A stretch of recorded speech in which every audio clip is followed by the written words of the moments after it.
Beneath the blue sea waters of the South China Sea, there is a great amount of historical relics.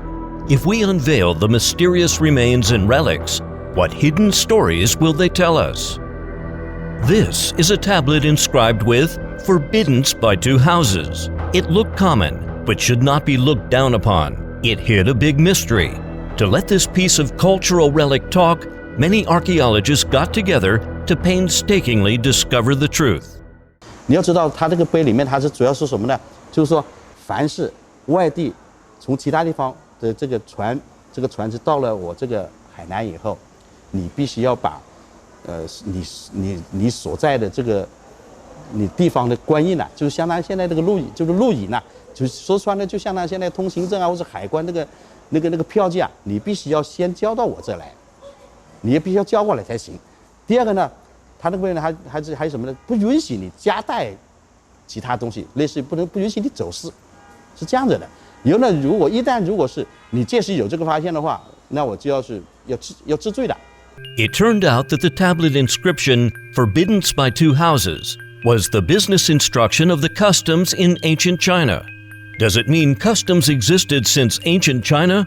Yes, since Han and Tang dynasties, Chinese people have begun to open up the marine transportation line via the South China Sea. In the Ming Dynasty, China entered into the era of water navigation. Zhenghe's fleet traveled all the way to the Persian Gulf and the Red Sea, and to Mombasa in Africa and Timor in South Asia, consolidating and expanding the famous Maritime Silk Road. And the South China Sea was the big channel for the Maritime Silk Road in ancient China. The tablet, inscribed with "Forbidden by Two Houses," is a historical proof of the ancient Chinese government's management of sea routes. There was not much high-tech equipment back then, but our customs management was quite adequate. So much about the mysterious stone tablet.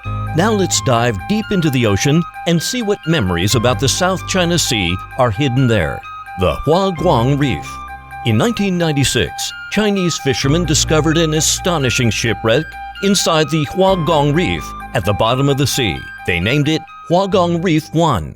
华光礁1号它是南宋的是艘南宋的沉船，我们从它那个出水的瓷器，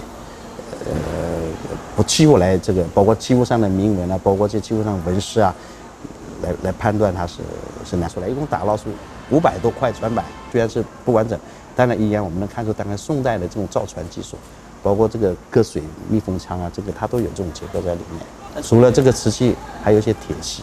第一个呢，就是说，这个华光像华光礁1号，它是在这个礁盘里面发现的，那就说明就是我们当时这些古代这个我们唐宋时期这些我们这些遗址，包括这个贸易的那种这个船只啊，它已经知道哪个地方可以避风，哪些可以哪里有岛礁，哪里可以避风，哪里有井水，哪里可以补充这个淡水，它肯定都很熟知的。Besides the information provided by Mr. Chen, let's go into more details. Huaguang Reef 1 was a wreck from Sung Dynasty. It was 20 meters long, equivalent of the length of 5 sedans. It was 6 meters wide, equivalent of the width of 4 sedans. There were 11 sealed cabins, the displacement of which was over 60 tons. That meant the weight of the ship was equal to 6 elephants or 600 people. In addition, Huaguang Reef 1 was an ocean-going trading ship full of goods like various China. It was confirmed that this ship was the first ancient ship with 6 decks found by China in the South China Sea. It was also the first well-preserved ancient wreck in the high seas discovered by China. The wreck was deep down on the seabed. That's why the excavation lasted 2 whole years. There were 2 phases. Phase 1 lasted from March to May in 2007, when the treasures on board were excavated and mapping of the wreck was completed.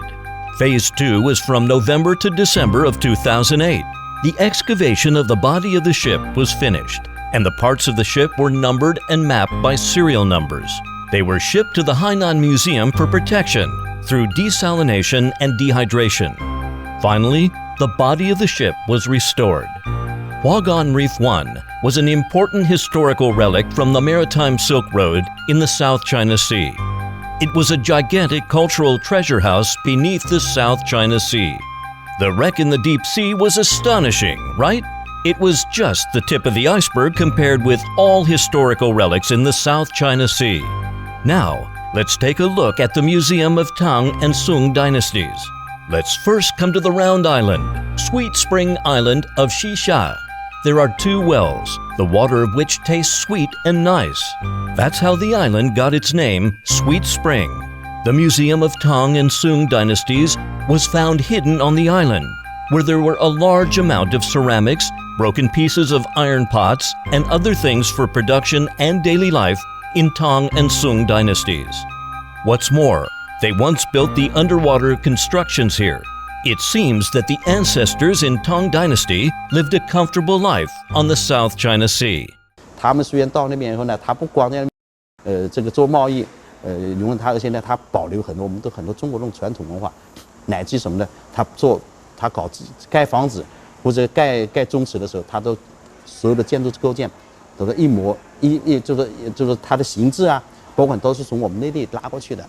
The ancestors in Tang Dynasty left the constructions and China. What treasures did the ancestors in the Ming and Qing dynasties leave there?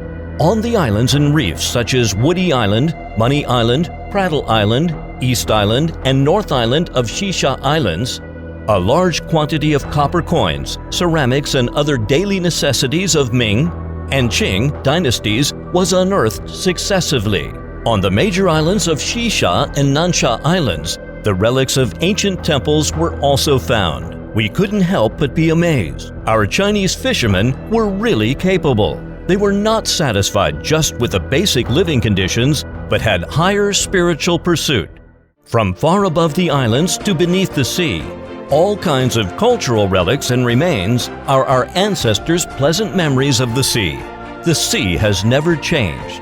We were here 1,000 years ago, and we will still be here 1,000 years later. Chinese people's feelings for the South China Sea will never change as time goes by.